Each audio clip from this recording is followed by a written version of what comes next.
video-video aku gitu kan, maksudnya jadi menurut aku sih pede aja selama kalian tahu apa yang kalian mau dan itu nggak merugikan orang lain gitu. Pede aja dan konsisten, sama seperti belajar. Percuma kalau misalnya papa mama punya kasih kepercayaan untuk langganan tapi kalian nggak buka, ya sama aja.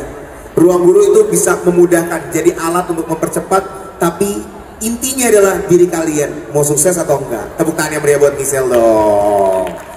Rasya, sama pertanyaannya. Lo udah jadi aktor yang luar biasa dan sekarang lo juga kasih contoh ke kita semua bahwa memang pendidikan itu penting. Nah, apa yang pengen lo sampaikan buat teman-teman yang juga punya mimpi, nggak hanya di dunia entertainment tapi punya mimpi jadi dokter, tapi mungkin mereka merasa kayaknya impossible, aku nggak punya ini kah atau terlalu mahal kah, apa ya pesan lo? Intinya sih kalau dari gue ya pribadi, dari pengalaman gue yang mungkin banyak keberuntungannya gitu ya, tapi di satu sisi mungkin yang orang-orang nggak tahu, buat di posisi gue sekarang pun juga banyak pengorbanan yang gue harus lewatin, karena semakin naiknya kita pasti resikonya itu lebih besar, banyak yang harus kita korbankan gitu kan. Dan yang namanya mencapai mimpi itu nggak bisa kalau misalnya kita setengah hati gitu, harus benar-benar siap, harus benar-benar komit, ikhtiarnya itu tetap terus berjalan gitu ya, tapi sabarnya pun juga gitu, karena ujung-ujungnya kerja keras kita nggak bakal sia-sia gitu, hasil nggak akan bohong ujungnya kalau misalnya kita emang betul-betul konsisten kayak yang tadi saya bilang gitu kan.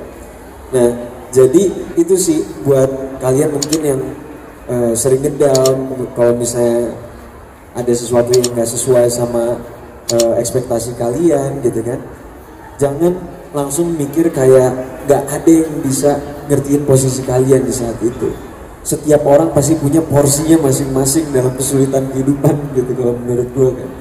Dan tinggal balik lagi ke kita, gimana kita mau menyikapinya dan seberapa besar kita pengen untuk berkembang gitu sih.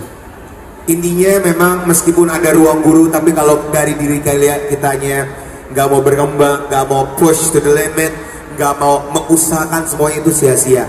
Tapi memang dengan adanya ruang guru, tadi Rasya juga udah bilang, coba aja kalau dulu ada ruang guru, coba aja dulu ada academy, mungkin gua nggak sesuffer dulu perjuangannya. Itu dia yang gue maksud kan, mungkin orang mikirnya gue lebih gampang gitu ya dulu, tapi proses pembelajarannya jauh lebih susah karena gue harus cari YouTube itu sendiri, cari materi-materi yang beda, terus ibaratnya nge-analisa sendiri nih mana konten yang benar buat diikuti, mana yang enggak.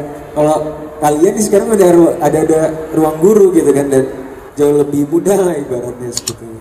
Tepuk tangan yang meriah buat Rasya dong, ya udah kasih sharing ke kita dan kasih contoh. Misal sama Rasya, menurut saya, Bapak Ibu dan juga semua adik-adik, menurut saya adalah dua contoh bahwa memang artis yang kasih contoh bahwa memang dunia entertainment itu perlu, tapi pendidikan adalah fondasi dari semuanya. Buat apa kita bisa kasih tahu orang ketawa gitu atau bisa buat orang tersenyum, tapi kalau nggak punya value di dalamnya. Jadi value itu penting, nilai itu penting. Oke, kalau tadi kita sudah ngobrol sama Michelle sama Rasya, pasti ada aja yang bilang bahwa ya iyalah ruang guru keren, Michelle sama Rasya pasti dia pintar.